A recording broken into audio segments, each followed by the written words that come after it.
This video is part of the Good Intentions Stitch Along series by Chrissy Crafts. Other videos are available in the series.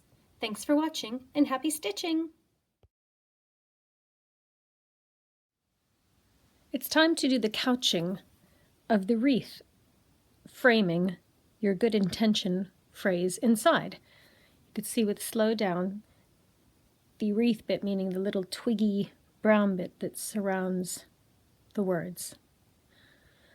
The technique is called couching. It's a way of securing threads or cord or whatever you wanted to do to the fabric through little stitches. And here's how we do it. You need 2 strands of your floss used to stitch down the embroidery floss. So I have 2 strands of this brown color, and then all 6 strands of embroidery floss in a nice long length, so it's nice and thick. And I've brought it up with a knot on the back, brought it up just down at the bottom, where it will eventually be covered up by flora and fauna. So the idea is you have a very long length of this because you will be circling it around and around your hoop. So I just took mine around 3 times and then cut off a length. If you run out, you could always bring up more from the underneath and stitch it down. It's really no big deal. So I just went around a few times and cut it. And then I threaded it through a wide-eyed needle and brought it through, and then I'll just leave that to the side. Now, oftentimes couching is used as a way of securing down some gold thread or some cord or something very neatly with a series of stitches evenly spaced and very neat. But because this is my kind of wild embroidery, the phrase of good intention and just a wild wreath, it doesn't matter what your stitch length is and how far apart they are. You're just going to learn the technique for this one in a way that's very free form and relaxed. And then down the line, if you want to do very formal stitching or something more proper, then you can space it evenly. This is just fun. So I have the knot at one end, 2 strands of the floss in the matching color. Oftentimes you could do couching in a different color as well. So this could be brown and I could have green for leaves. It doesn't matter. But for this one, I just want them discreet. So I'm going to start by putting a length along and then bring my needle up from underneath on one side of the embroidery floss, pull it up, oops, and then I'm going to go down on the other side, not in the same hole, but right next to it.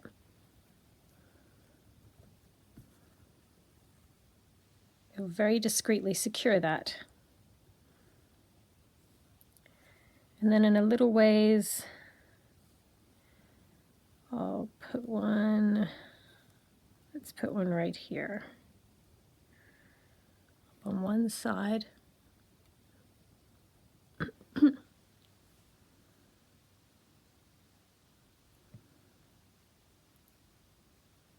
Down on the other. You want to keep the stitches close to each other and parallel. So if you see here, when I move that out of the way, this has come out here and I'm putting it back in just beside it, parallel.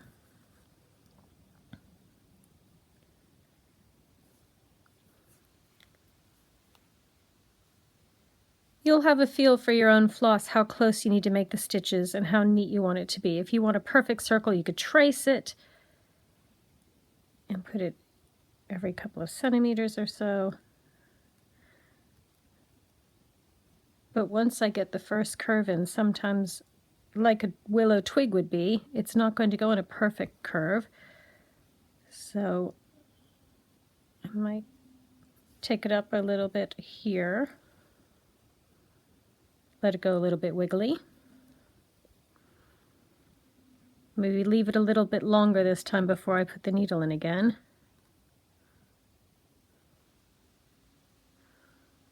Make that one go a little bit straighter, as if the twig might not be curving perfectly here.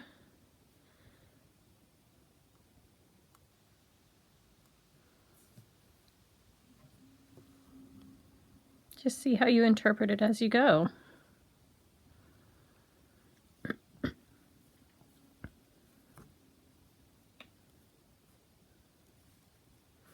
Because guess what? If you don't like how it's looking, it's just thread. Snip it back and do it again.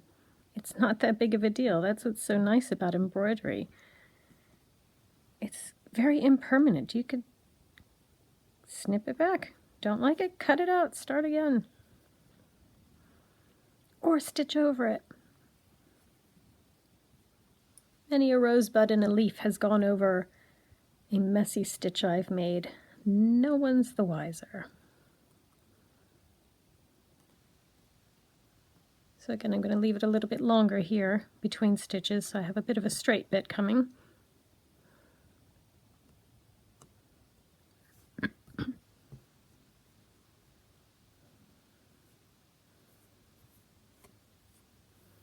You can see as you're going along, careful you don't pull too tight with the embroidery floss you're stitching down. I'll put a bit of a closer stitch to keep that one in check where I want it there.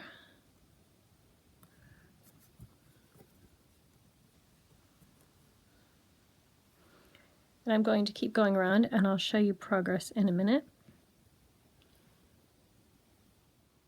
So this is my first round just about done. Very wonky on purpose, because that's how I like it. You can see I'm about to meet up with where I began, but I just want to go around again. So you can overlap certain bits. I think I'll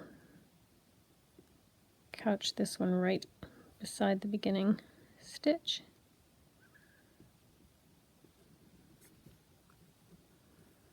Right near there. Then I think I might overlap them here. They're sort of intertwined.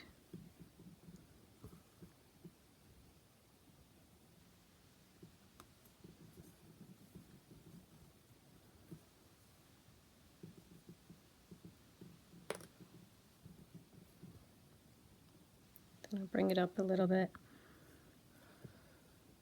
So it's sort of beside it. Get the idea.